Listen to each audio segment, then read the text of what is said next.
futebol, mercado, autor dos livros de futebol, mercado e Estado, regime jurídico das organizações, controle gerencial e sociedade anônima do futebol.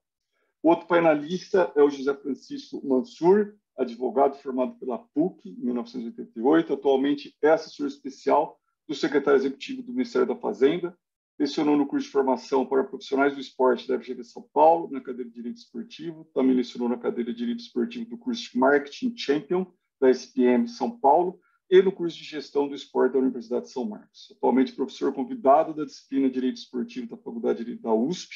Entre 2002 e 2003 participou do Grupo Especial de Trabalho do Ministério do Esporte, responsável pela redação dos textos da Lei 10.671/2003, Estatuto do Torcedor, e 10.772 de 2003. Foi advogado, assessor da presidência, conselheiro e vice-presidente de comunicação e marketing do São Paulo Futebol Clube. É um dos autores dos livros Futebol, Mercado e Estado, Sociedade Anônima de Futebol e Comentários à Lei 14.193 de 2021, Lei da SAF. É um dos autores do texto do projeto de Lei 5516/2019, que, uma vez sancionado, redundou na Lei 14.143/2001, que cria justamente a SAF e mecanismos que visam a criação de um mercado para o futebol brasileiro. Como mediador desse nosso bate-papo, Vitor Amado, advogado especialista em direito esportivo, sócio do escritório Cortez Amado Advogados, coordenador jurídico do Goiás Esporte Clube, diretor jurídico do Cerrado Esporte Clube, ex-presidente da Comissão de Direito Esportivo da OAB Goiás 2016-2021. Eu acabei esquecendo de me apresentar. Meu nome é Ronaldo Galo, eu sou o diretor da Escola Camis. Minha única função nesse webinar já foi cumprida, que foi a apresentação do nosso querido mediador e dos nossos painelistas. Um ótimo painel para vocês. Vitor, você tem a palavra e bom webinar a todos. Obrigado, Ronaldo, pela oportunidade. Boa noite a todos presentes aqui nesse webinar. Boa noite, meu caríssimo amigo José Francisco Mansur, querido amigo, Rodrigo Castro, grandes advogados aqui. Me sinto lisonjeado de estar aqui meio que ladeando, né, virtualmente, mas nesse quadrado aqui, nós estamos próximos de dois grandes juristas, né, da SAF, o coautor e o autor da lei da SAF, se assim posso colocar. Mas quero aqui beber do conhecimento de vocês e penso que também nosso público que está aqui presente. Hoje, agora, nós estamos já com 18 pessoas aqui presentes nessa sala. Rodrigo, peço permissão para começar pelo Mansur, até porque eu tenho um pouco mais de intimidade com ele, e então vou iniciar aqui com esse amigo, esse queridíssimo, esse baluarte aí do direito esportivo. Mansur, quando eu já vou direto ao ponto aqui, nós estamos tratando da SAF, e até meu celular aqui chamou aqui. Peço desculpa para vocês. E o que acontece? O que hoje, a legislação é uma legislação incipiente, né? Uma legislação que ela vem recentemente para trazer para o futebol, na minha concepção, peço toda a vênia, a profissionalização do esporte, futebol, né? Tratar o futebol não só como como serviço de abnegados, mas sim como um produto de entretenimento, um produto que pode ser de trazer grandes, vultuosas receitas, né? Nesse sentido, Mansur, agora bater uma bola inicial, chutar e dar um pontapé inicial contigo, no sentido de que a criação da lei, ela se dá por 3 etapas. A SAF ela pode ser realizada, né? A criação, né, de um clube que se inicia já com a SAF, a transformação, né? E essa transformação fica a minha indagação. Qual foi o interesse dessa possibilidade de transformação? E a cisão, que é a mais comum que nós vemos para os times endividados. Então, são essas as minhas breves considerações. Mansur, está com você. Bom, primeiro eu quero, Vitor, te dar um abraço, desejar uma boa noite e agradecer aí o contato e a mediação. Quero agradecer a Camis, na figura do Ronaldo, caro amigo, caro companheiro que criou essa Câmara de Arbitragem e Mediação tão relevante. Quero abraçar o meu querido amigo Rodrigo Monteiro de Castro, meu amigo dos mais amigos, aquele que a gente vai carregar pelo resto da vida, porque lutamos juntos pela pela construção desse modelo de modernização e de tentativa de trazer novos tempos para o futebol brasileiro, e estamos próximos de ver isso acontecer cada vez mais, com cada vez mais clubes. Quero dizer a você que a SAF, ela, a rigor, é um instrumento, né, uma alternativa, ela não é compulsória nem obrigatória para clube nenhum, ela depende da aprovação dos associados do clube, que visa, muito especialmente, modificar a forma de organização dessas entidades, que secularmente se constituíram como associações, portanto, entidades sem fins econômicos, conforme descrito nos códigos civis anteriores e no atual, no artigo 53, tentando trazer, na minha forma de ver, a essas entidades a possibilidade de captação de recursos novos, que como associação jamais conseguiriam. Esse é o ponto central da SAF, né? É abrir essas entidades para a possibilidade de captação de novos recursos, o que se dá pela venda de participação acionária, já que uma associação não tem o seu capital dividido em ações, e uma sociedade anônima, no caso a Sociedade Anônima do Futebol, tem essa possibilidade, então, de compor um capital acionário e depois vender parte desse capital acionário, não necessariamente o controle, e não necessariamente sequer uma ação, se não for essa a vontade do clube, mas existe a possibilidade de vender parte desse capital acionário para um investidor que entenda que a compra de capital acionário de uma SAF pode vir a ser uma boa alternativa para como negócio, como retorno de investimento. Então, existem aí dois interesses que devem coexistir e que eu acho que trazem a grande harmonia que deve ser buscada, que é o interesse da entidade constituiu a SAF em obter mais recursos para melhorar seu desempenho esportivo, uma vez que trata-se de uma associação, coexistindo com o interesse do investidor, que também é de aportar recursos para a realização de um negócio, que é absolutamente natural e legítimo, mas que também passa, e eu acho que não há conflito nenhum nisso, pelos resultados esportivos que esse clube, agora constituído como SAF, vai obter. Essas diferenciações entre a transformação e a cisão, eu quero ser bastante sincero com você, Vitor, eu sou coautor da lei, mas ninguém fala melhor disso do que o Rodrigo. E estando na presença dele, seria para mim até um sacrilégio, e eu ia, mais do que tudo, eu ia punir os nossos espectadores de ouvir de mim algo que o Rodrigo domina e transmite com uma didática excelente. Então, feitas essas considerações iniciais, eu acho que vai ser muito mais produtivo para o debate que o Rodrigo trate disso, até porque ele tem até uma visão de evolução legislativa, né, do que efetivamente a prática nos mostrou que deveria ser a evolução dessas formas de constituição da SAF, né? Então, se você me permite, eu gostaria de passar esse final da sua pergunta aí para o nosso querido Rodrigo Monteiro de Castro, e já abraçando e cumprimentando o doutor Leonardo Laporta, que está aqui nos participando do debate, chegou agora, e desejar a ele uma boa noite e cumprimentá-lo, enfim. Obrigado, Mansur. Então, eu errei a pergunta. Devia ter direcionado ao Dr. Rodrigo Castro. Não, você não errou, não. Sempre bom ouvi-lo, sempre bom ouvi-lo. Você não errou, não. Eu que errei em não me preparar para respondê-la ao longo desses anos todos com a magistralidade que o Rodrigo responde. Então, o erro foi meu, jamais seu. Rodrigo, peço licença antes de passar a palavra para cumprimentar o meu amigo aqui, Leonardo Laporta, que fez um esforço aí tremendo para participar do evento. O Leonardo Laporta, ele é advogado especialista em Direito Esportivo, pós-graduado em Direito Esportivo na Faculdade de Direito de São Bernardo do Campo, mestre em Direito Esportivo pela Universidade de Ilédia. É isso, Leonardo? Ilédia? Leida. Seja bem-vindo. Volto a palavra para o Rodrigo e já te devolvo, te apresentando, para você não ficar aqui sem sido apresentado. Rodrigo, por gentileza,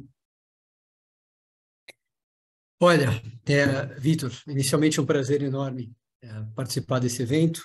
A Camis é uma entidade que eu acompanho há muito tempo, tenho profunda admiração, respeito pela seriedade, pelo que vem fazendo aqui, né, em relação ao seu objeto, né? Então, o Ronaldo, querido amigo também, em nome dele, eu agradeço a Camis pelo convite. A você, Vitor, pela mediação e pela condução. A gente já se conhecia, mas acho que agora, hoje, se aprofunda o conhecimento. É um prazer aqui estar com você. Leonardo Laporta, um prazer também encontrá-lo por aqui. E aí, não posso deixar, Vitor, de manifestar aqui meu inconformismo com o Mansur, porque foi um ato aqui de amizade, de generosidade. Ele conhece esse tema mais do que eu, e eu acho que quis levantar a bola para um ato, de novo, uma decisão de generosidade, de piedade aqui. Enfim, a nossa relação é né, Mansur, como Sócrates e Casagrande, é uma relação de amizade que também se confunde com amor entre amigos, né? Uma pessoa queridíssima que você leva e levarei para a vida. Olha só, como Raí e Miller, ou como Miller e Silas. Exatamente, esse exemplo é muito bom. Ou para quem torce para o Fluminense, Washington e Assis, né? E assim por diante. O Vitor, na verdade são 4 modalidades de constituição de SAF.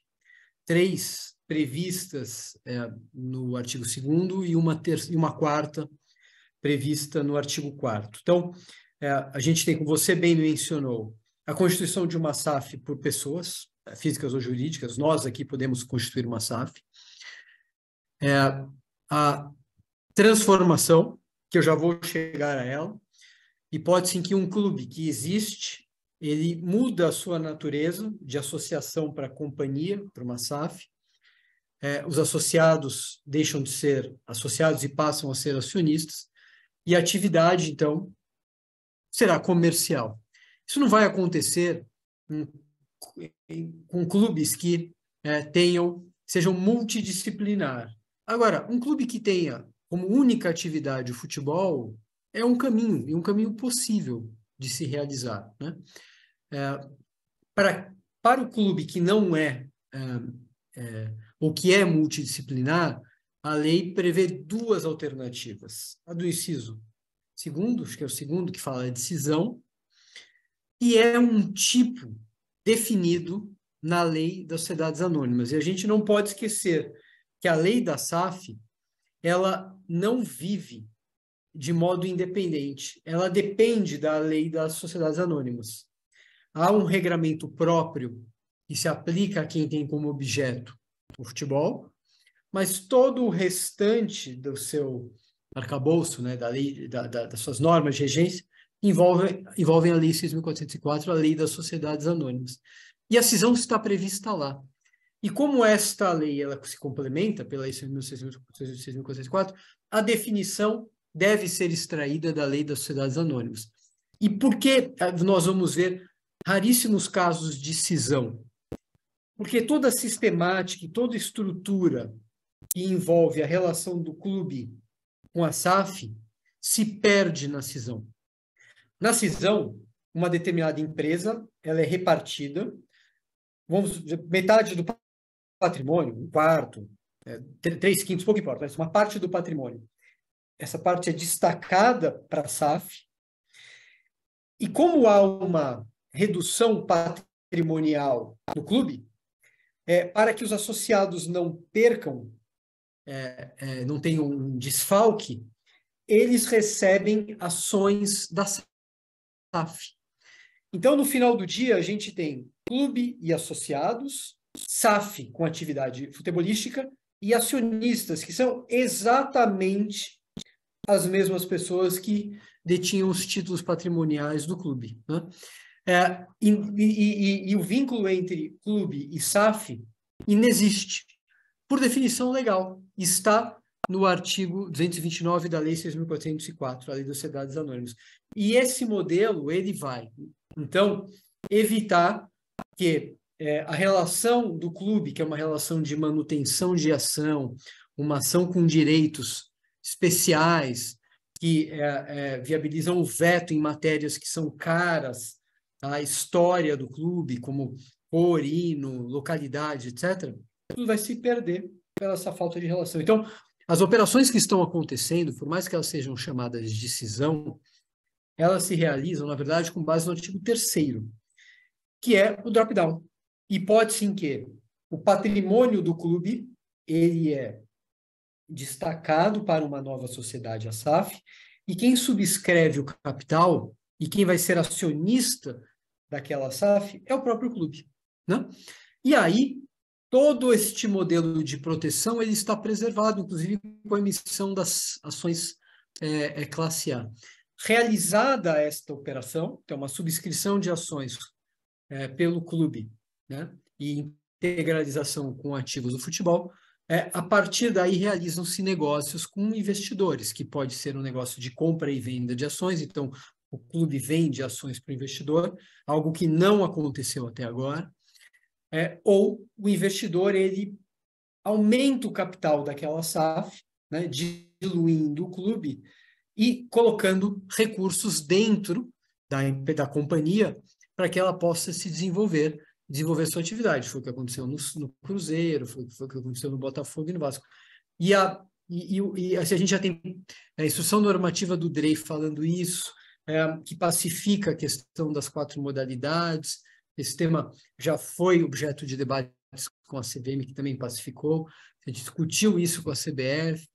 Então, acho que não tem grandes complexidades em relação a isso. Mas eu acho que a importância de se enquadrar adequadamente tem a ver justamente com as consequências disso. Por exemplo, a gente viu vários casos envolvendo o judiciário, que o judiciário diz, no caso da cisão, a lei prevê a sucessão, uma sucessão específica, mas não tem cisão, né? Aqui a gente está falando, e eu termino aqui a minha fala, o que é muito importante, não tem o mínimo desfalque para o clube. Por quê? Quando o clube pega uma parcela dos seus ativos e transfere para a SAF, ele vai receber em contrapartida ações. Então, patrimonial e contabilmente, isso se neutraliza. É verdade que ativos estavam no seu patrimônio, desceram para o da SAF, mas ele recebe ações que podem, eventualmente, estar a serviço de credores. Não há uma redução de patrimônio, coisa que acontece na cisão, por definição, que está cortando aquele patrimônio e transferindo para uma outra sociedade, na qual o clube não terá participação. Espero ter respondido a sua pergunta. Perfeitamente. Muito obrigado, Rodrigo, pela resposta, foi perfeita. Eu não vou fazer um contrabalanço aqui, já vou passar para o Leonardo, apesar da vontade, da ansiedade aqui de conversar sobre esse assunto, que me interessa muito. E adorei a analogia sobre a questão da cisão ali. Essa visão eu ainda não tinha tido de algum palestrante nesse sentido. Doutor Leonardo Laporta, seja bem-vindo. Doutor Leonardo, queremos aí a opinião de Vossa Excelência na visão, na área que Vossa Excelência atua no direito esportivo, né? Na área da intermediação dos atletas, na área de representação de clubes de futebol. Já toco para você direto aqui, porque o nosso tempo é curto e o assunto é muito bom. Vamos lá. Bom, boa noite a todos. Obrigado pelo convite, doutor Vitor. Agradeço também a Camis pela iniciativa de um debate de extrema relevância. Cumprimentar o doutor Rodrigo, prazer em conhecê-lo agora. Doutor Mansur, a longa data já nos conhecemos, debatemos muito em lados opostos. Ele sabe muito bem da minha atuação. Bem, na verdade, entrando agora no tema, a questão semântica da forma de constituição da sociedade anônima, a minha experiência é muito mais na prática do que doutrinária. Tá? Então, o que eu posso talvez contribuir aqui nesse debate é porque eu tenho vivido e experimentado em diversos clubes no Brasil que estão se amodelando nesse novo instituto jurídico. E, infelizmente, o que eu tenho percebido é até um antagonismo. Eu acho que realmente a SAF era uma única solução para o futebol brasileiro, porque estávamos indo ladeira abaixo, mas o que eu vejo é que essa ladeira ainda continua descendo. E eu digo isso por quê? Porque eu não estou enxergando nos modelos, então, constituídos, e quando eu digo isso, eu estou especificamente falando daqueles clubes principais, onde são os fomentadores efetivamente do futebol, né? Aí o Botafogo, o Vasco, o Cruzeiro, que foi colocado agora, e o que me parece é que houve uma tentativa de tentar deixar com que os créditos fossem deixados de lado. Tá? Os créditos, quando eu digo, os créditos dos trabalhadores e créditos cíveis. Porque, bem na verdade, as recuperações judiciais que já foram aprovadas, ou os regimes centralizados de execução, que já estão em andamento, muitos estão sendo descumpridos. Então, eu vejo com outro olho, e quando eu falo isso, eu falo especificamente nos modelos que foram adotados agora, nesses 3 clubes, como exemplo citado, e o que eu percebo é que este novo modelo ele não trouxe uma segurança jurídica para a própria investidora, a exemplo que está acontecendo no Cruzeiro, de inúmeros julgados, onde a SAF está sendo responsabilizada, a par do artigo 9º, seja pelo fato do Botafogo, por exemplo, que não está cumprindo com o regime centralizado e também está deixando de efetuar os pagamentos corretos dos contratos atuais. Então, eu vejo um pouco... o que eu sempre bato na tecla é que não adianta a gente mudar o conceito da associação ou da constituição da associação se não mudar a consciência dos dirigentes. Infelizmente, o que eu tenho percebido é que este modelo continua ativo. Então, o futebol, infelizmente, ele continua numa derrocada de ausência de pagamentos, contratações sem nenhum laço de garantia, seja do pagamento, ou seja, do cumprimento do contrato, que eu já estou vendo alguns clubes que já se constituíram, que estão constituindo como SAF, estão devendo. E o principal receio que eu tenho nisso tudo é que esses investidores estão vindo para o Brasil, pagando valores, na minha concepção, baixíssimos para aqueles clubes que detêm um patrimônio enorme, intangível, por exemplo, o Botafogo e o Vasco. Haja vista que o investimento recebido agora do Curitiba, eles superem muito aos valores investidos no Botafogo e Vasco. O Cruzeiro, por exemplo, passados 2 anos da criação desse regime, 1 ano da SAF, até agora não efetuou nenhum pagamento para o cumprimento das dívidas, e o meu receio é que esses investidores, com exceção do Cruzeiro, que nós temos a figura do Ronaldo, nós não temos nenhum lastro de garantia que esses investidores podem ou venham a cumprir uma condenação em caso de solidariedade ou subsidiariedade.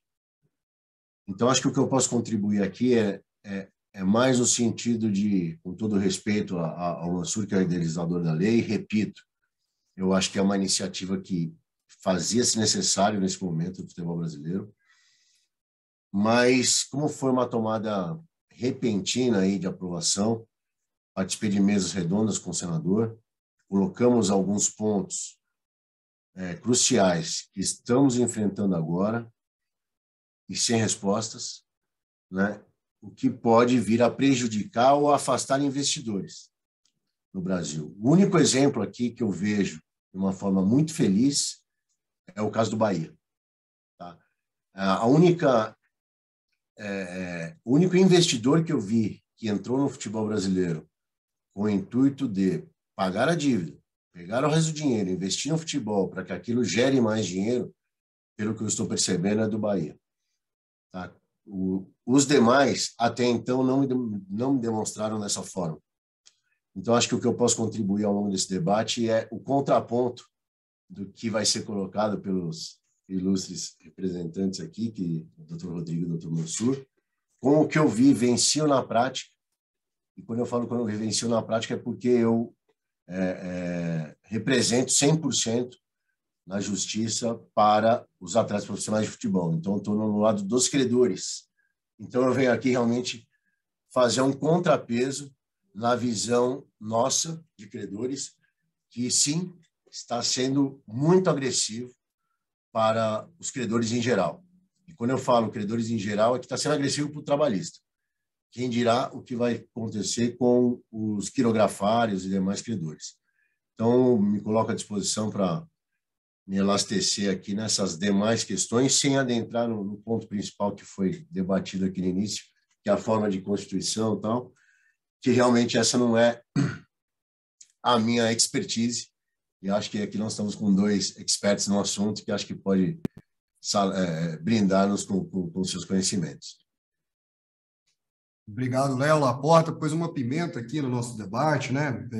É interessante esse bate-bola aqui. Nós estamos conversando aqui uma boa conversa, um debate. Assim, antes de passar para o Mansur, eu gostaria de fazer uma consideração que eu acho que nós vamos tratar agora até do assunto falado pelo Leonardo, da centralização das execuções, né? Lembrando que a lei da SAF ela traz isso, e fazendo só um parênteses, que eu achei muito interessante também, que o doutor Rodrigo Castro colocou, e as mesmas associações elas continuam sendo sócias da SAF. Então, há um vínculo, né? Eu penso que esses créditos trabalhistas eles vão ser, sim, exauridos, né? Eu digo, pagos, adimplidos, né? Mansur, já jogo para você já essa batata quente aí, se assim posso dizer. Eu posso pedir a inversão dos papéis agora, mas se você começou no outro, eu posso começar e aí depois passo para você? Então vamos lá. O Mansur tocou para o Rodrigo. Vamos embora, Rodrigo. É isso aí, a gente vai... O Leonardo, eu acho que a gente não se conhecia, né? Mas acho que a gente já participou de eventos conjuntos. Eu acho que a beleza disso é a gente poder, né, trazer, apresentar opiniões e tudo mais sobre o tema. E eu acho que, como você discordou de muita coisa que a gente falou, eu acho que, no fundo, as posições, assim, elas se antagonizam, apesar de haver aqui uma preocupação que é a mesma, né?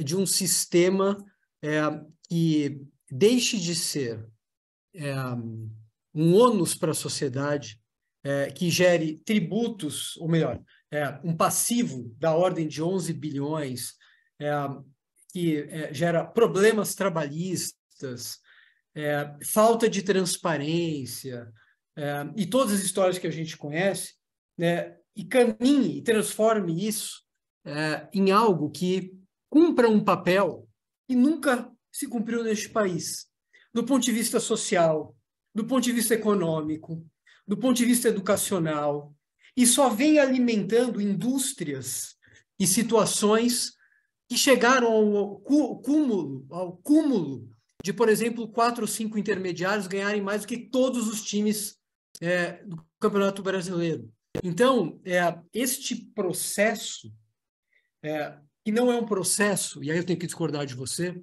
que acontece de uma hora para outra. A lei da SAF ela entra no Congresso em 2016.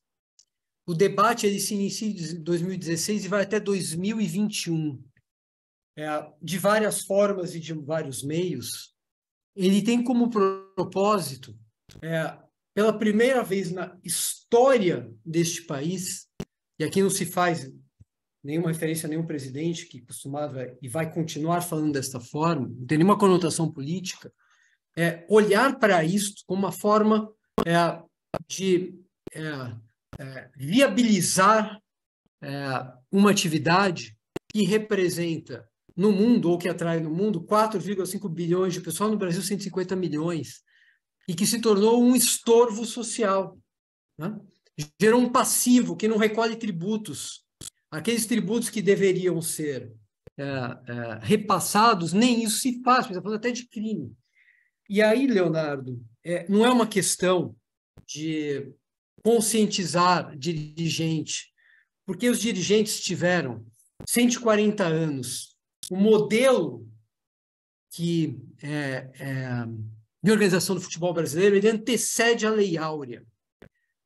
Foram sucessões e sucessões e sucessões de dirigentes que são reféns de um modelo associativo, um modelo que faz parte. O clube é feito para isso, para que as pessoas se relacionem, façam política, façam politicalha quando o caso, para que elas possam se organizar em grupos, eleições e assim por diante. Mas isso não tem nada a ver uma empresa futebolística como o Flamengo, que fatura 1 bilhão e 200 milhões, o Palmeiras 1 bilhão, né?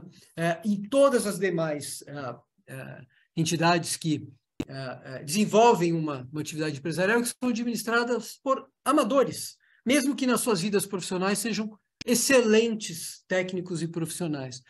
É disso que a gente está falando. Não existe um país desenvolvido no planeta que tenha um modelo como o nosso. Sobraram Brasil e Argentina. Aí vão mencionar Barcelona e Real Madrid, que estão ambos, sobretudo Barcelona, quebrado, e que é sustentado por um modelo que é uma questão política entre a Espanha unificada e o orgulho separatista catalão.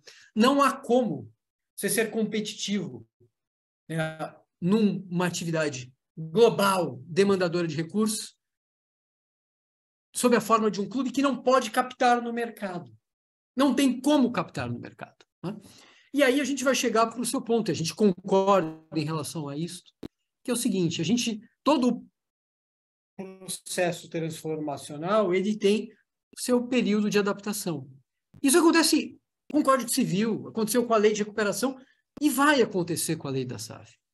Lembre que quando a gente vinha com a ideia e falava e discutia, o Mansur e eu, nós éramos ridicularizados. E o processo ele começa a tomar corpo porque se vê ali que não havia interesse envolvido de nada e nem de ninguém. Era uma proposta genuína de tentar transformar, criar uma via e não uma obrigatoriedade. O Cruzeiro não precisava ter feito, para quem nos ouve. O Botafogo não precisava ter feito. Por que eles fizeram? Porque o Cruzeiro não pagava a conta de luz. E é muito fácil a gente falar pagou barato, mas quem colocaria dinheiro dentro de uma estrutura que acabara de passar por um escândalo policial, uma dívida de mais de 1 bilhão de reais na segunda divisão e caminhando para a terceira divisão? Depois que o Ronaldo coloca o dinheiro, corre o risco, organiza a casa, chega à primeira divisão, não, está muito barato. É assim que funciona, é o risco envolvido neste negócio. E o risco de compreensão e adaptação do modelo legislativo. Se passou com o Código Civil, se passa com qualquer nova lei, isso tem um risco tremendo. E, efetivamente, a gente está vendo agora como isso vai se comportar nos tribunais. A gente foi falar em Minas Gerais, assim, o Tribunal de Minas Gerais tem um papel institucional, tem um papel em defesa de um projeto que pretende ser transformacional neste país e não olhar para interesses de uma outra pessoa que tem condições de contratar um advogado como eu, como o Mansur e como o Leonardo, né? A gente está falando aqui de um processo para o Brasil. E aí, Leonardo, eu tive essa discussão com vários cartolas. Vamos ver quantos casos de clubes investidos no mundo tiveram seus investidores desaparecendo ou fugindo. E eu ouvi muito, daqui a pouco o Qatar vai... Não existe. Quer dizer, você pode ter. Mas este caso vai acontecer quando o clube cometer um erro de avaliação. Porque quem vai decidir, o investidor, quem vai decidir se o investidor entra ou não entra, é o clube. É a assembleia de associados, que pode eventualmente delegar poderes para o conselho. Se o clube cometer um equívoco, não dá por uma lei se colocar e corrigir um equívoco de um clube. Por isso que tem que haver toda uma estrutura interna, contratação de assessores para falar, este é um bom investidor para mim ou não é um bom investidor para mim. E aí eu termino, eu já falei um pouquinho demais, que é o seguinte, a gente teve e tem os clubes e dizem, né, uma grande falácia do futebol brasileiro, são duas, uma delas é o time brasileiro não pode ter dono. Mas como assim? O clube tem dono. Ou melhor, o futebol não pode ter dono. Quem que é o dono do Santos? É o clube. Quem é o dono do Flamengo? É o clube. Tem dono. E ao contrário de uma estrutura em que você pode imputar responsabilidades, este dono é irresponsável. Não tem como se chegar a ele. E a estrutura de gestão dentro de um modelo como esse indica o direcionamento do poder para 3, 4, 5, 6 ou 7 pessoas que dominam o sistema político, que é uma espécie de controle gerencial, essas pessoas que mandam na alocação de recursos, de patrimônio, em tudo. Eles fazem o que quiserem, endividam ou não endividam, fazem bons ou muito maus negócios. E quem os responsabiliza? Ninguém. Porque, bem ou mal, no final do dia, a disputa que acontece num ambiente clubístico é por poder e não por projeto. E o grupo que entra sabe que a hora que sair pode ser responsabilizado, então ele não vai responsabilizar o outro. E isso levou um dos maiores ativos do nosso país, uma atividade que e que poderia se você falar de um grande soft power, que a gente tem todos os produtos e todos os elementos num passivo social. Então, o fato de ter um investidor não é um problema, é uma solução. A questão é, quem vai realizar um negócio com o investidor tem que saber o que está fazendo e como está fazendo, né? Então, eu acho que a gente concorda no sentido de que, do jeito que estava, podia continuar. E que a gente precisa, hoje, as instituições precisam batalhar e esforçar para entregar à sociedade uma atividade que vai contribuir para o desenvolvimento dessa sociedade e não se tornar um fardo, como é o futebol, à medida em que ele gera uma 11 bi de dívida, reclamações trabalhistas, contratos não cumpridos com trabalhadores e assim por diante, né? É como eu vejo essa situação. Desculpe, Mansur, devolvo a bola para você.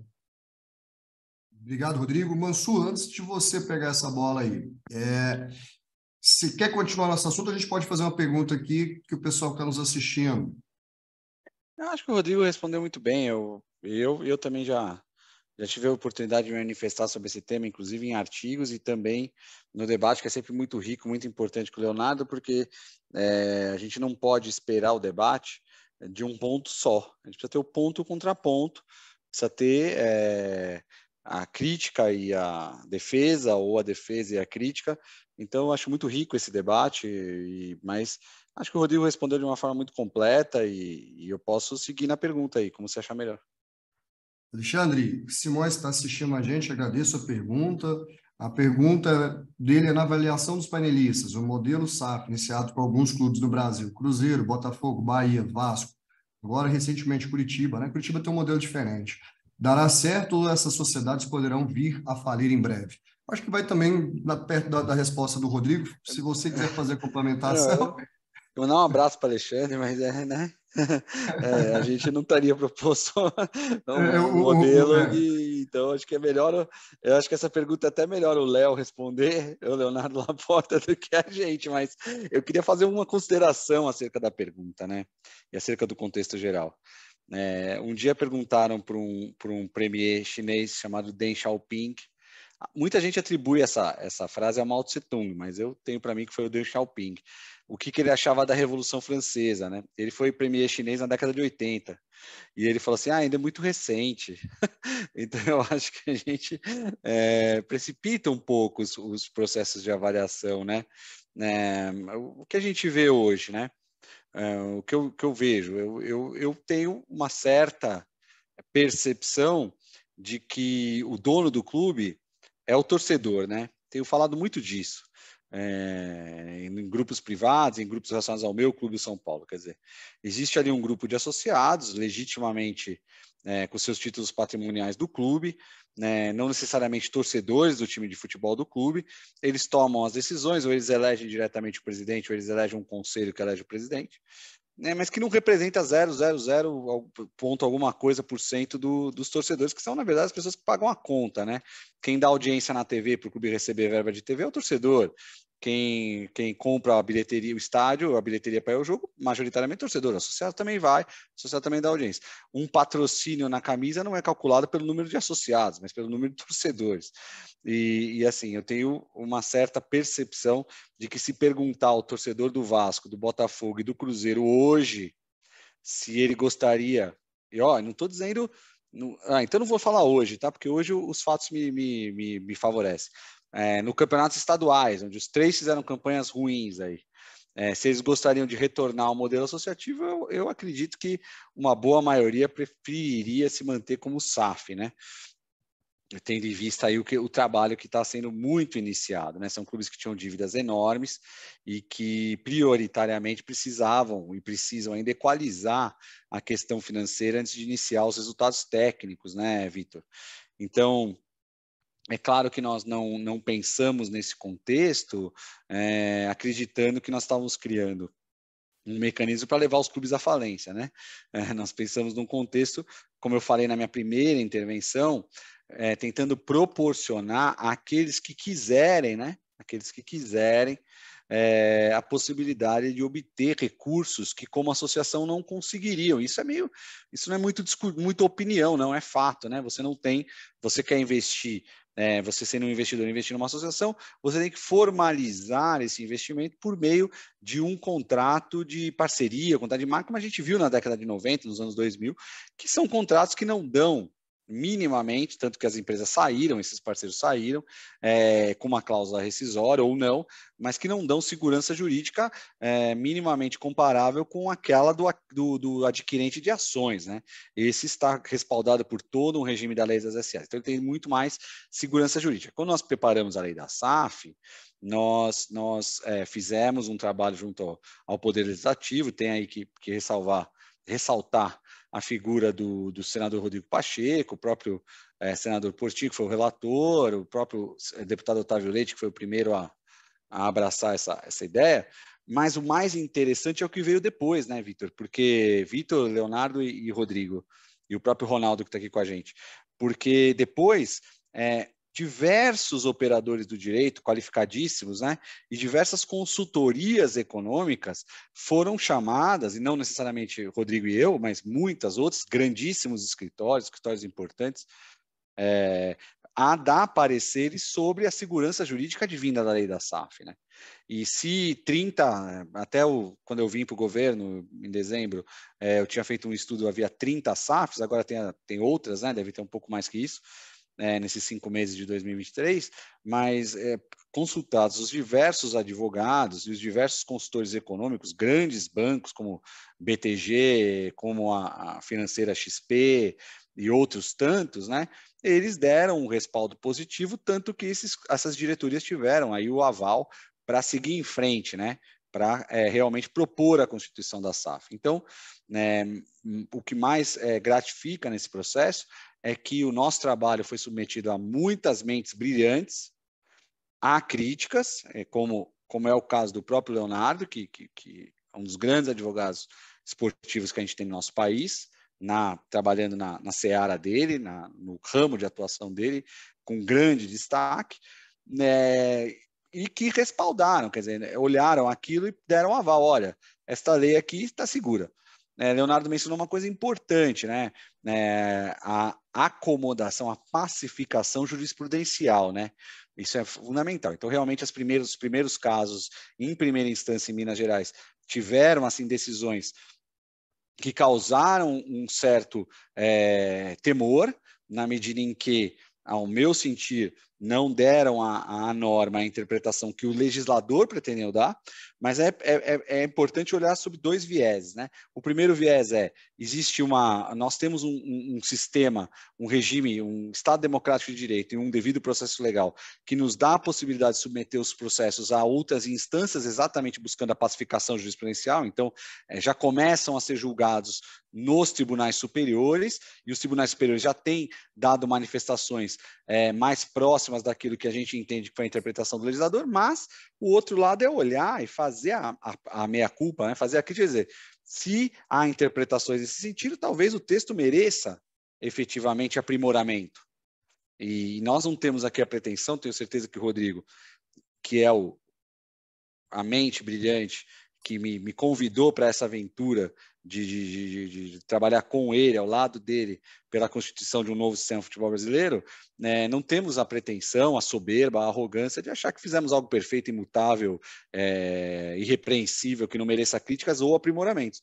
Então, nós temos, assim, olhado com muito cuidado e discutido com o próprio com outros interlocutores sobre se há ou não a necessidade de se aprimorar os artigos, especialmente o artigo 9º, o artigo 10º, 11º, 12º, 13º, para trazer ao magistrado uma objetividade maior no texto que reflita nele, porque ele é um aplicador no direito positivado, ele é um aplicador da lei, que reflita nele, no seu trabalho de interpretar, menos campo, margem para decidir diferentemente da intenção do legislador.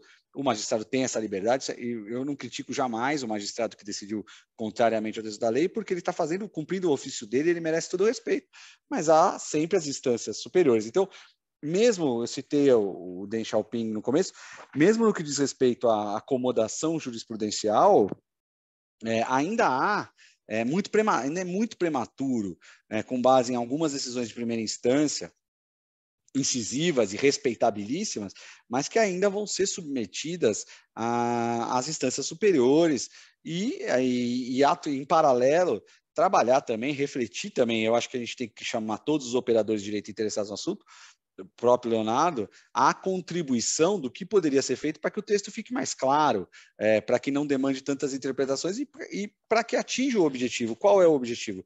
Transmitir segurança jurídica para que investidores aportem recursos do futebol brasileiro. Porque, a parte de tudo que o Rodrigo falou, a verdade é que o futebol brasileiro tem uma receita muito inferior ao seu potencial.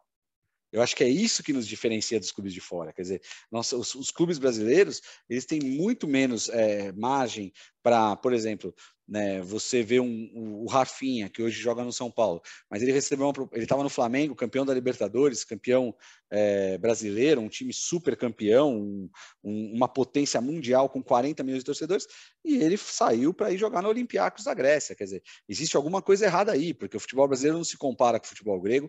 A economia brasileira hoje tem uma situação muito melhor que a economia grega, e a torcida do Flamengo é maior que a população da Grécia inteira. Então, não há o que justifique, e isso é um exemplo, porque no São Paulo acontece diariamente para mercados ainda mais secundários do que a própria Grécia, e no Corinthians, e no próprio Goiás, aí, que é um gigante do Centro-Oeste, que tem potencial para receber recursos e para montar times ainda mais brilhantes do que já montou ao longo da sua história, grandes equipes aí que conquistaram títulos e que depois forneceram grandes jogadores do futebol brasileiro.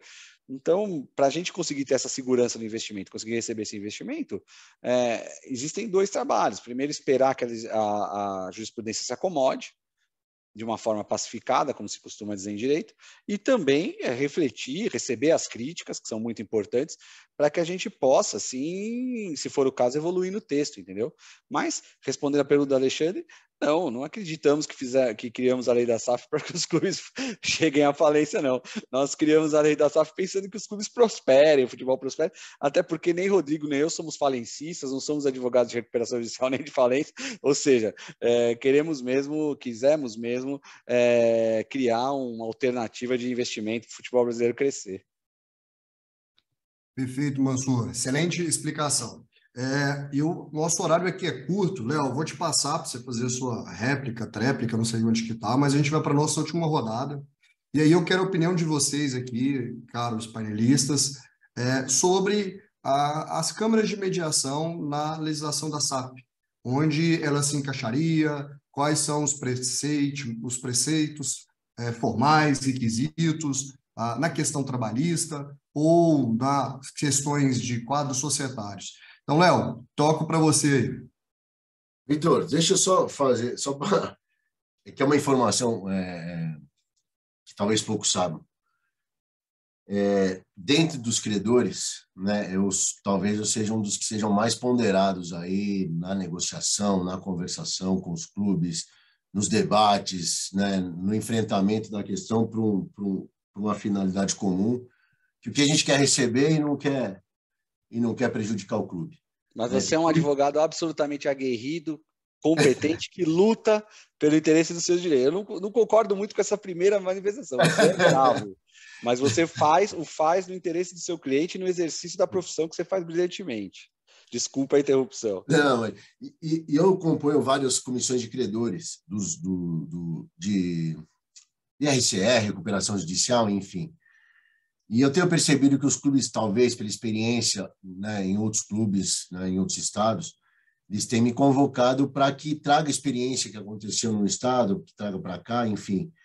E o que eu percebo é que tem muitos colegas que estão muito arredios quanto à definição do panorama. Então, primeiro, vamos quebrar o clube, vamos mandar o símbolo no NPI, vamos piorar a marca, E, na verdade, o que eu percebo, e daí já entrando na questão de crítica da lei, e, na verdade, quando eu falo crítica, na verdade, são aprimoramentos que realmente Mansur deve ter. E daí, eu vou falar do aprimoramento trazendo um exemplo que está acontecendo agora, que é o Botafogo. O Botafogo, ele está sem pagar o RCA há 6 meses.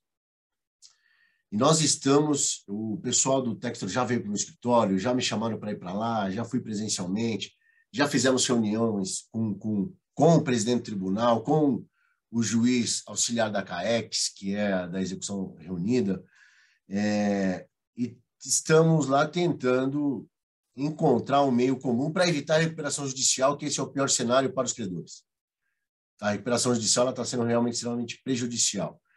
E o grande problema que a gente enfrenta ali, daí esse é o primeiro ponto, é o que é 20% da receita corrente. Então, esse foi um primeiro ponto que eu acho que isso, Mansur, a gente merece detalhar isso aí, entendeu? Porque cai numa subjetividade. Por exemplo, o Vasco, no meu entendimento, assim como é para recuperar o clube e pagar a dívida, né? Esse é o conceito geral da norma. Então, não é possível que a gente venha tolher o que é receita e o que não é receita. Então, vem o jogador, isso não é receita corrente. Na minha concepção, obviamente, que eu queria que tudo fosse receita, eu queria bloquear 50%. Mas tudo bem, estamos no 20% e tal.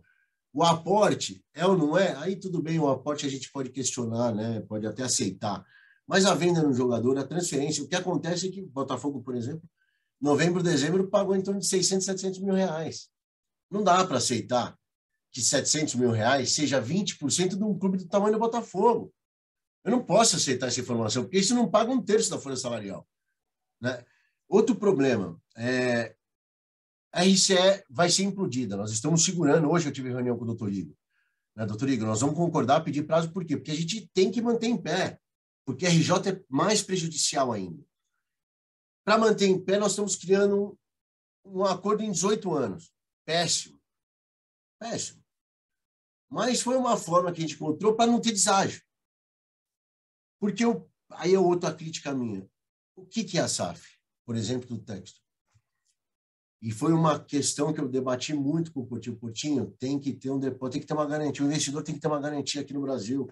Ele não pode vir brincar com o futebol, vir mexer com o Botafogo, né, que tem uma tradição no futebol, e simplesmente pegar o avião e ir embora. Porque já foi deferida a solidariedade da SAF lá no Botafogo. Então, hoje, nós estamos num pé, veja, estaria privilegiado, segundo os termos da lei. Eles são solidários, vamos executar a dívida e a SAF responde integralmente pelo passivo. Mas quem que é a SAF? Aonde está esse dinheiro? A pessoa que representa a SAF aqui no Brasil, não preciso falar, é uma pessoa que não tem bens, não tem ativo, não tem nada. É muito simples hoje o Textor virar e falar, toma as ações aí da SAF de graça, eu estou indo embora, do que ser responsável solidário por uma dívida que a gente sabe que é enorme. Então, esse é um ponto também muito crítico, que a pessoa vem aqui no Brasil,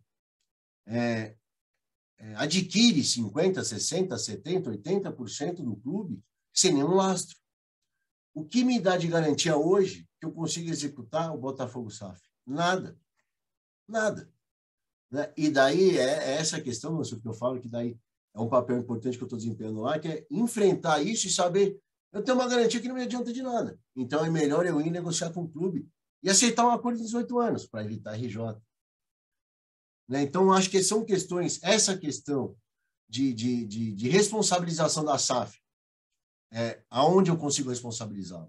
No caso do Botafogo, eu não consigo. Né? Os aportes, aonde entram esses aportes, quais são as fontes desses aportes?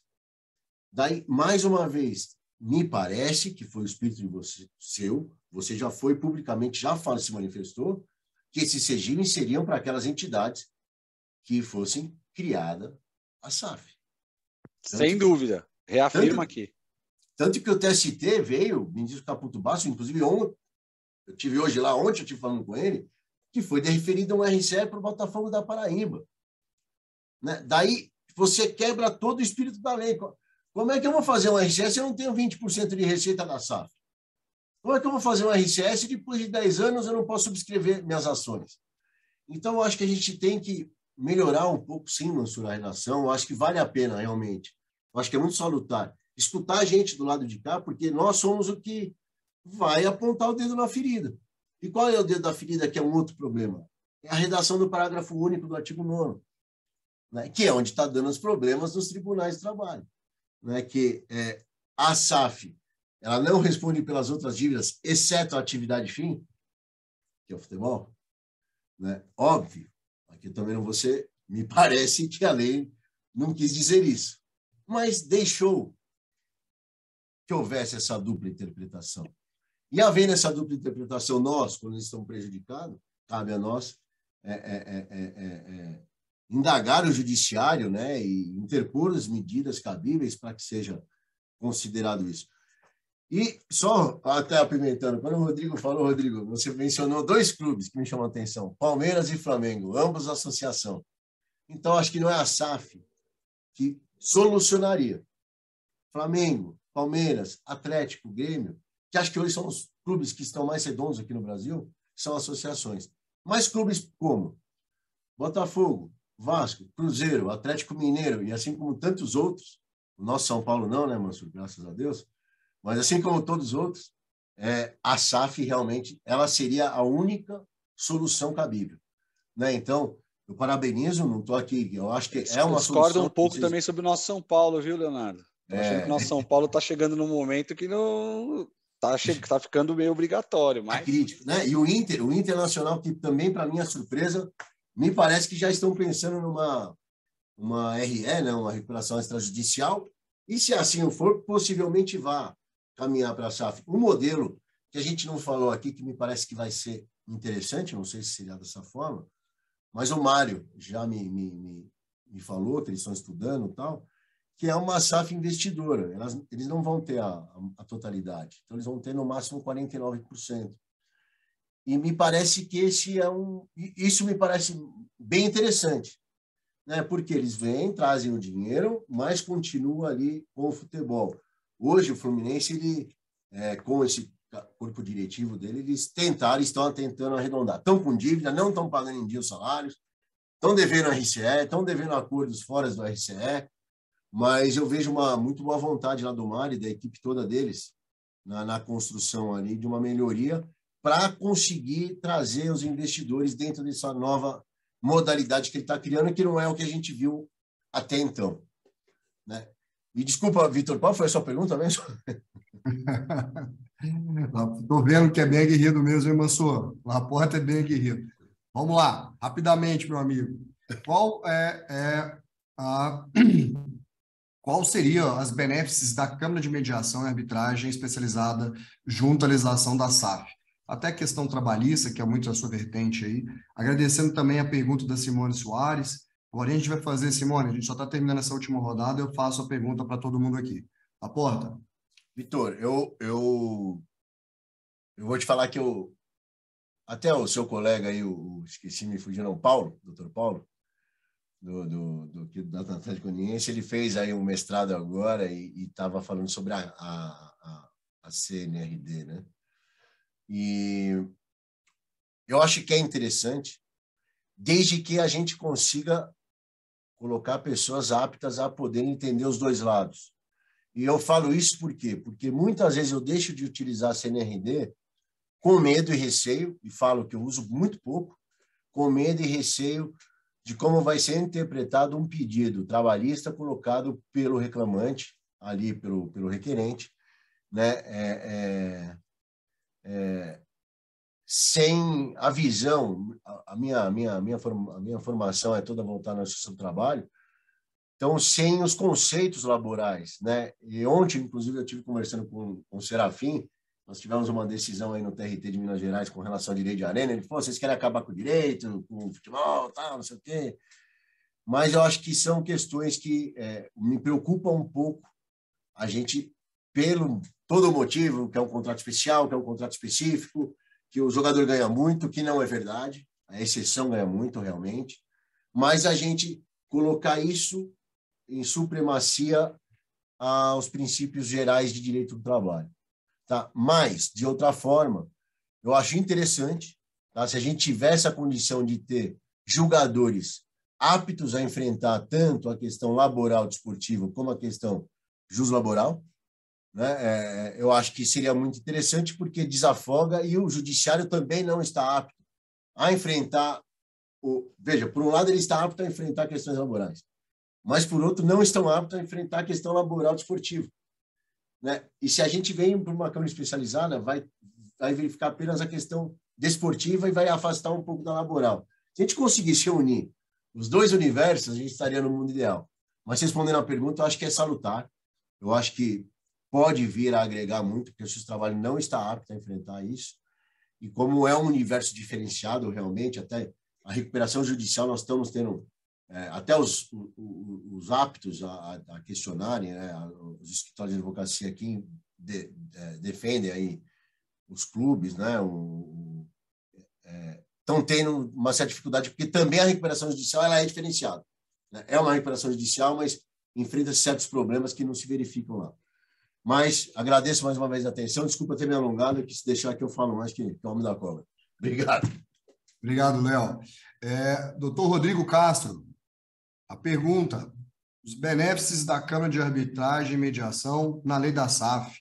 Gostaria que fizesse alguma analogia sobre a questão do acordo de sócios, de cotistas, né, de acionistas. Eu acho que pode ser alguma coisa mais na vertente que tem tratado. Uma sugestão.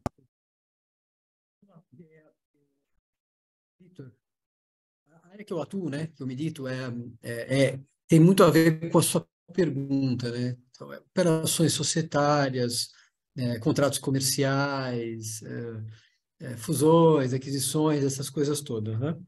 E a gente sentiu ali, em um determinado momento, depois de uns 10, 15 anos para cá, um direcionamento quase que integral de temas relacionados a essas operações e, sobretudo, acordos de acionistas, né? Para as câmaras, né? Eu acho que depois deste movimento, que era um movimento que se mantinha sem refletir sobre as consequências, a gente vê operações muito pequenas que as partes acabavam ali indicando ou negociando uma cláusula arbitral, e quando vinha a situação, assim, nossa, mas isso é muito caro. Iam para o judiciário, então, interferir de alguma forma na vontade das partes, e o judiciário dizia, não, desculpa, seja liberdade para contratar, contrataram, não cabe a este poder consertar os equívocos de empresários, que em tese têm condição de definir aqui os seus futuros, né?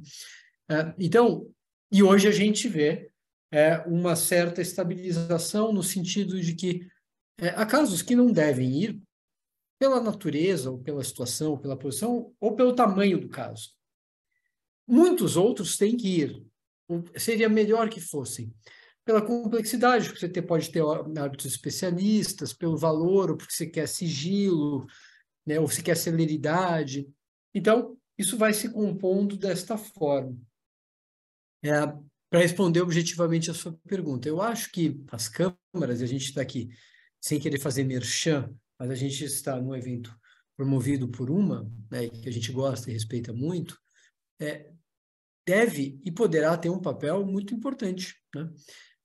Justamente porque com um corpo de árbitros especializados, que conhecem o tema, conhecem direito societário, conhecem direito esportivo, você consegue chegar a um resultado que seja um pouco mais, que é o que a gente quer, que no fundo a grande questão, quando a gente fala da judicância, que é a previsibilidade. É claro que cada caso é um caso, e ninguém pode dizer como ele vai ser resolvido, mas ter uma certa previsibilidade, né? Só como se interpreta, como é que o tribunal caminha em casos mais... Eu acho que isso não é uma questão, não é uma busca só do Brasil, mas de todas as jurisdições sérias, né? E, nesse sentido, as câmaras elas podem trazer para as partes, e há uma discussão hoje importante, que eu acho que ela vai avançar bem e no sentido positivo, que é de divulgação da jurisprudência, né, das decisões, para que a gente consiga ter um acompanhamento desta evolução. E, nesse sentido, eu acho que as câmaras elas podem ser muito úteis, sobretudo, de novo, para concluir, porque os temas são complexos, né? Você pega o contrato do Cruzeiro com o Ronaldo, o contrato do Textor com o Botafogo, da 777 com o Vasco, agora da Tricorp com o Curitiba e assim muitos outros que vão acontecer e que vão no segundas e terceiras movimentações, daqui a pouco sai um, entra outro, etc, etc.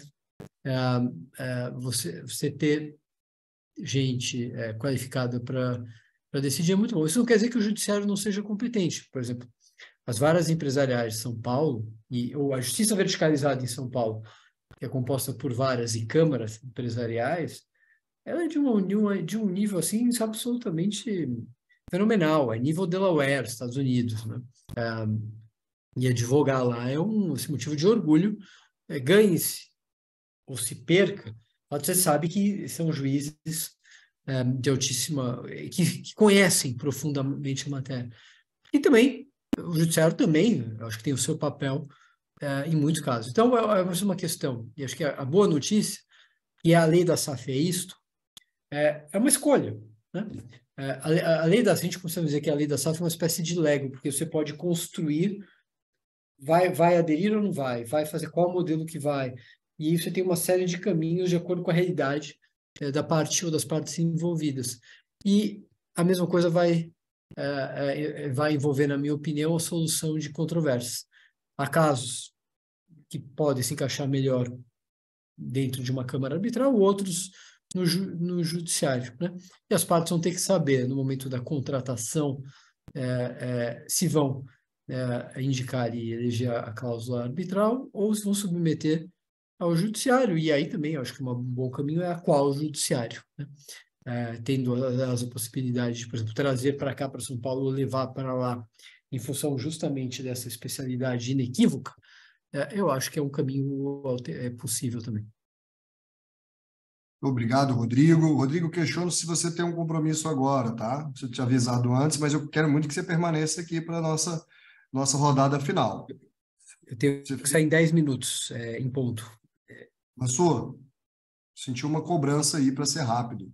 10 minutos. Mansur, uma análise sobre a questão das câmeras, seu microfone está desligado.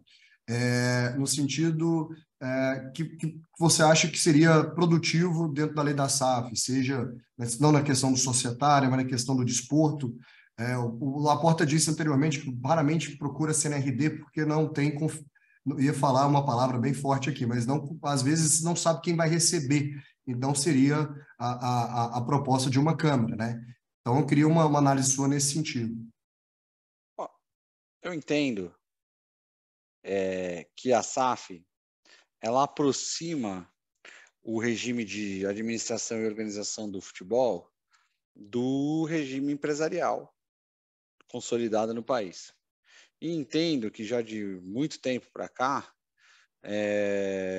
as soluções alternativas de resolução de conflitos, como a arbitragem, a mediação, têm se tornado elementos essenciais para que a relação se dê com mais segurança, de forma mais harmônica, evitando ainda alguns problemas decorrentes da sobrecarga do próprio Poder Judiciário, e que as formas ditas antigamente como alternativas de resolução de conflitos, elas têm se consolidado na medida em que o mundo empresarial e o mundo jurídico têm adotado cada vez mais a constituição dessas cláusulas arbitrais, cláusulas de mediação, o que prova que no ecossistema as partes envolvidas têm entendido que esse regime de soluções de eventuais divergências tem se dado de uma forma satisfatória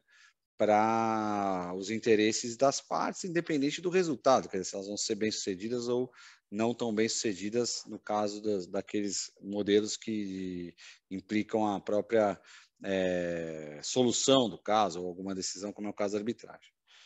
De modo que eu acho que a adoção da arbitragem, de mediação e da forma de solução de conflitos para as divergências, para os contratos envolvendo as SAFs, naqueles que a lei permitir, antes que o Leonardo abra o microfone para me xingar, naquilo que a lei permitir, que a Constituição Federal permitir e tal, é uma solução absolutamente natural que vai acontecer na prática, né? Na prática vai acabar acontecendo naturalmente, como já acontece no mundo empresarial como um todo. E eu acho positivo, porque é moderno, porque é eficaz, né? A gente está aqui falando diante de uma Câmara, que é a Camis, que tem um quadro qualificadíssimo, quer dizer, ao contrário da preocupação do Leonardo, tem um quadro específico, qualificado para julgar questões do esporte. Eu conheço isso, o trabalho do Ronaldo, que ele construiu ali com as outras pessoas da Camis. Então, acredito que superado também essas questões iniciais que o próprio Leonardo apontou em relação à CNRD e à própria Câmara Arbitral que vem para julgar os feitos após a CNRD ou junto, né? Cada hora eu não tenho exatamente muito segurança para dizer em que momento que a Câmara Arbitral essa utilizada aí CBMA, né? CBMA, ela atua, mas ela tem atuado, tem dado solução aos conflitos, a própria CNRD também tem, e eu acredito assim que essa evolução para que as partes escolham sua Câmara com liberdade, aquela em quem as duas partes têm mais confiança, e aí iniciam um procedimento, seja de mediação, seja de arbitragem, é algo que, no que a lei permitir, vai ser sempre salutar. Então, tenho aqui, liberando o Rodrigo aí 5 minutos antes do que o prazo que ele me deu, tenho para mim que é uma evolução natural e positiva, que migre-se diversos temas que antes, no regime das próprias associações, se bem que as associações já estavam em algumas situações adotando, né, porque interagem com empresas, né, mesmo elas sendo associações, mas já estavam adotando a arbitragem como alternativa de solução de conflitos em diversos seus contratos. E acho que com a adoção da SAF, né, um modelo de sociedade anônima, com outros preceitos, outros conceitos, outros critérios de administração, o crescimento das soluções preferidas, como sendo arbitragem, mediação, enfim, tende a ser natural e acho que isso vai ser muito bom para o desenvolvimento econômico das atividades, para a segurança jurídica e para que a gente busque assim, o resultado final. Quer dizer, concluindo em uma frase, a mediação e a arbitragem constituem-se em mais elementos da profissionalização que foi mencionada por você no começo, Vitor, que também não é o munus principal da lei da SAF, mas é uma decorrência natural e positiva, né? Que é a profissionalização, a troca da subjetividade, das decisões políticas calcadas em obtenção de resultados eleitorais pela forma empresarial de gestão, e a mediação e a arbitragem vem como uma decorrência lógica disso. Perfeito, Mansur, muito obrigado. Rodrigo, doutor Rodrigo, cabe mais uma pergunta. Simone Soares fez aqui, mandou um abraço para você, para o doutor Mansur. Posso fazê-la? Acho que você tem 3 minutos. Começamos por você. Vamos lá. Vocês acreditam que sejam adequadas as decisões favoráveis aos casos de RCE, aos clubes que se mantêm em um modelo associativo? Essa é a primeira pergunta. E ela complementa. As SAFs têm mais obrigação em termos de transparência, gestão, compliance, carga tributária, etc. Portanto, não seria injusto clubes com menos encargos e obrigações terem os mesmos benefícios para o pagamento de dívidas? Então, vamos lá. Primeiro, e esse é um ponto aqui, de novo, que eu acho que a gente concorda todo mundo, né? Mansur, eu, Leonardo, você. O processo legislativo, ele acaba deixando certas feridas. Mas que bom que é assim, né? Senão a gente viveria numa ditadura, né? Então, quando entra um projeto, cada vírgula tem o seu papel e sua função, né? Porque ele é feito de modo todo sistematizado.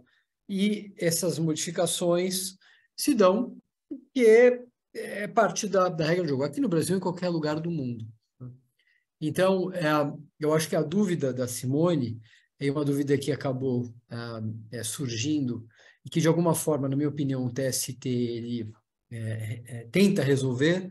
Assim, não faz o menor sentido um clube que tem um regramento próprio, uma forma de organização própria, secular, diga-se de passagem. Claro que a lei Pelé, a lei Zico, etc., mas que se beneficie de algo que é feito para quem seguir um determinado caminho, que é opcional, e tem como propósito uma revitalização de toda a estrutura envolvida naquele processo, naquele projeto. Então, houve uma tentativa, em alguns casos bem-sucedidas, essas tentativas, de extrapolar o limite da norma. Não faz o menor sentido. O Mansur já escreveu sobre isso, eu escrevi sobre isso. Acho que é a posição do Leonardo Laporte, de que aquele clube que não indica que vai seguir para um processo de reestruturação feito para a SAF, ele se aproveite de uma situação como o regime centralizado. Então, eu acho que essa é uma reforma, se um dia a gente conseguir fazer uma reforma, deveria esclarecer, o que, na minha opinião, está claro. Claro que no processo legislativo você fica com algumas dúvidas, mas até porque, Leonardo, há uma série de situações que vão beneficiar ou viabilizar o pagamento dos credores, que se não houver a SAF, isso não deixa de existir, né? Que é os dividendos, alocação de ativos imobilizados, royalties, etc. São os fluxos que vão do SAF para o clube, administrados sob uma outra lógica, e devem gerar esse recurso. E quanto ao outro, essa é uma grande questão, né? Primeiro que o regime tributário, na minha opinião, não deveria ser obrigatório, deveria ser facultativo. A SAF poderia, eventualmente, adotar um regime do lucro presumido ou do lucro real, sobretudo do lucro real, mas isso acabou se perdendo ou mudando-se no processo legislativo. E a gente tem, no final das contas, eu acho que 3 modelos, o que não é bom, né? O modelo do clube é um modelo de, vamos chamar assim, de isenções. Tem o modelo da SAF, que é o modelo do TEF, e tem o modelo da empresa, que não é SAF, que vai recolher de acordo com uma empresa normal. Essa unificação ela seria importante. E foi um ponto que se falou lá atrás, mas por que não se mexeu? Quero falar, ok, vamos criar esse regime para a SAF, mas o clube também terá que seguir, né? Porque há 700 clubes no Brasil. Nem todo mundo é São Paulo, Atlético, Vasco, Flamengo. Muitos clubes que não têm essa capacidade contributiva mesmo, porque eles têm uma finalidade local. Então, trataria-se assim de modo desigual, ou igual os desiguais, né? Mas é uma questão, e o Petralha fala isso o tempo inteiro, não é possível que um clube, eu quero passar o meu de SAF, mas por que eu vou recolher e o Flamengo não vai recolher? Né? Tem que recolher. Essa é uma discussão mais ampla, que eu acho que envolve, inclusive, aqui, e poderia entrar numa reforma tributária. Eu vou pedir licença, se você me permitir, Vitor, você que está presidindo aqui essa reunião, deu 8h30, eu tinha que sair do tipo 8h15 ou 8h30. Se você não, enfim, se você me autorizar, para poder aqui atender outro compromisso que eu tenho. Agradecemos aqui, em nome da Câmara, o engrandecimento do debate, a bela palestra aqui, esse bate-papo que virou uma palestra aqui de vários lados aqui, um grande aprendizado que nós tivemos aqui hoje. Muitíssimo obrigado pela presença. Eu agradeço a todos. Espero que façamos que esse seja o primeiro de vários, que a gente continue nessa vertente, que tem muito assunto da SAF ainda que a gente não conseguiu tratar, né, Mansur? 20%. Mas muito obrigado, Rodrigo. Está com a palavra e fica à vontade por nos deixar aí. Eu espero, boa noite, pessoal. Espero que você não esteja com a intenção de fazer a gente tratar os 80 que faltam agora, porque a gente já tá, o pessoal está cansado. Tchau, pessoal. Boa noite. Tchau, Rodrigo. Obrigado. Boa noite. Mansur, é só a última pergunta que o Rodrigo respondeu. Você quer que eu repita ela? É sobre a questão do regime centralizado de execuções e a aplicação nas associações por esse regime, não a SAF? Foi a pergunta da Simone. Não, eu me filio ao entendimento do Leonardo. A intenção do legislador, eu tenho absoluta convicção, e já foi dito pelo próprio senador Portinho, que foi o relator, que os regimes de pagamento de solução de dívidas criadas na lei da SAF são para SAFs, quer dizer, é um absurdo completo. Um absurdo que eu já, num primeiro momento, achei que estava redigido desse jeito, mas mudei completamente depois de ler de forma sistêmica o texto, né, e conhecendo, assim, né, o que o legislador pretendeu, quer dizer, a adoção do regime centralizado de execução, inclusive, é objeto de um provimento muito feliz, muito bem colocado, muito oportuno do ministro Caputo no TST, né? Isso que eu ia falar, Mansur, até para responder para a colega, o artigo 153 da consolidação dos provimentos do TST. Daí ali ele está disciplinando exatamente essa questão, só para complementar. E além do provimento ser muito bem colocado, ele também veio muito oportunamente, quer dizer, veio solucionar uma questão que estava mal posta, né? Então, às vezes até parte assim do judiciário nessas iniciativas de tentar trazer um pouco mais de segurança jurídica. Se tem alguém que tem trabalhado para isso nos últimos anos, aí é o próprio ministro Caputo, né? Para tentar trazer segurança jurídica, para tentar desenvolver o mercado do esporte, do futebol como um todo, como um ambiente seguro, né? Então, me alinho, não tenho nem muito mais o que me alongar, a menção que o Leonardo fez, que o Rodrigo fez aqui, por exemplo. Então, a gente encerra aqui, você vê, Vitor, com um absoluto consenso e uma unanimidade aqui, o que não se esperou que fosse acontecer, mas olha aí. Estamos aqui. Quando a gente respeita os argumentos, como é o nosso caso aqui, se respeita e se admira, como eu tenho admiração pelo trabalho do Leonardo, a gente acaba buscando consensos também, quer dizer, não é só de dissensos que vive o debate acadêmico, o debate jurídico, né? Então, colocar isso e dizer que tenho esse entendimento muito claro para mim, na minha cabeça. Obrigado, Mansur. Laporta, tem uma última pergunta aqui, mas ela é do André Andrade. André, eu vou tentar passar para o Mansur aqui. Munir é um colega que está me ligando aqui, viu, Mansur? Você estou confundindo aqui, mas eu justifico, pô. Esse Munir deve ser muito seu amigo. Você já me chamou de Munir 8 vezes? Presencialmente, né? Não no evento. Você pode, vai. Laporta, tá contigo. Mas o André pergunta aqui sobre a questão da vedação do artigo da PL sobre a utilização da lei de incentivo ao esporte para o pagamento de dívida trabalhista. É uma parte que eu faço aqui de lei de incentivo, mas eu acho que você também manda bala aí, né, Léo? Se quiser também voltar na questão tributária, eu acho que já está bem esclarecido. Eu acho que ali, assim, esse ponto acho que já foi, acho que foi bem passado. Eu acho que o Mansur falou que o espírito do legislador, se a lei é para a SAF, não é possível que foi criada ali uma parte específica para quem não virou SAF, né? Mas o ministro Caputo Bastos, ele conseguiu prever isso na consolidação dos provimentos, desde que os tribunais regionais acatassem, né, os provimentos do TST, que infelizmente muitas vezes só nos sobra ingressar com a medida judicial, porque tem muitos RCS deferidos, inclusive para clubes do interior aqui de São Paulo, tá? Tem deferimento de RCS também.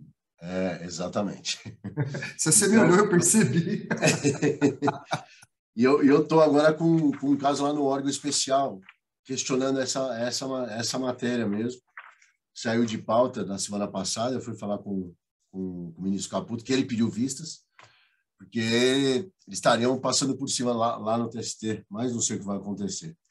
Mas acredito que o regime não foi feito para esse fim específico. A segunda parte da pergunta, qual que era, Vitor? A segunda parte é sobre a questão da vedação de utilização do recurso da lei de incentivo, né? A lei de incentivo de imposto de renda, né? Da lei para pagamento de dívidas trabalhistas. Eu não lembro disso na PL, não. Havia, Mansur? Eu também não lembro, mas isso aí é uma questão que já há muito tempo a gente, por vezes, conseguia bloqueio e 99,8% das vezes o clube era muito feliz na liberação do valor, quando comprovava que era dinheiro de lei de incentivo fiscal, né, que é para aprimoramento das categorias de base e tal, enfim. Então, ela não tem esse espírito, ela veio para fomentar o esporte, não para pagar dívida. Sim, perfeitamente. Nem utilizada para pagar salários, né? Nem para isso, tão pouco. Nem para salários. Mansur, seus agradecimentos finais. Acho que seu microfone está desligado, depois da porta. Não sei se o Ronaldo ainda está aí, para a gente já encerrar. Nós temos 15 segundos. 15 segundos. Eu quero agradecer ao Ronaldo, a Camis pela oportunidade, parabenizar pelo trabalho. Quero te agradecer, Vitor, você foi um brilhante mediador, conduziu os debates, conduziu a pergunta. Abraçar o Leonardo Laporta, dizer que é sempre uma alegria estar com ele, né, ouvindo e aprendendo, e desejar uma boa noite para todas e todos que estiveram aqui com a gente, um enorme abraço e que as pessoas continuem discutindo SAF, porque a discussão sempre se aprimora. Então, um abração para todos e muito obrigado por terem me ouvido. Nós que agradecemos, Mansur, você foi brilhante aqui e quero revê-lo pessoalmente, viu? Vamos ver se esse ano a gente consegue se rever. Léo? Vitor, quero agradecer também o convite da Camis, né? A sua ligação pessoal, inclusive, com o nosso colega em comum, Roberto. Agradecer ao Ronaldo o convite. Mandar um abraço para o Mansur também, que estamos aí pelo menos há 20 anos aí junto nessa caminhada do direito desportivo. Desde que criaram a Lei Pelé, a gente se encontra aí nos congressos, enfim. Mas eu acho que é muito salutar esses debates. Eu acho que o direito desportivo ainda merece ainda muito estudo sobre todos os temas, seja a SAF, seja a própria legislação. Ontem foi aprovado no Senado o Estatuto do Esporte, quer dizer, ainda vai ter muita coisa, então é muito importante esses debates. Então seria muito interessante que a Camis, você, Vitor, conseguisse fomentar esses debates em qualquer ordem, entendeu? A SAF é o momento, é o assunto do momento, mas tem muita coisa para ser debatida, muita coisa para aprimorar, e eu acho que quando nós conseguimos os dois pontos da balança, né, esse equilíbrio, essa parcimônia, é importante para tentar fortalecer a lei, tentar fortalecer o entendimento, a doutrina, a jurisprudência. Eu acho que só assim a gente consegue evoluir, caminhar para uma melhor legislação desportiva. Agradeço muito a atenção de todos que acompanharam a gente e estou à disposição sempre que se fizer necessário aí, pode contar comigo. Obrigado, Leonardo. Vitor, já que você me chamou aqui, eu vou só fazer um comentário rápido e aí você encerra. Por gentileza.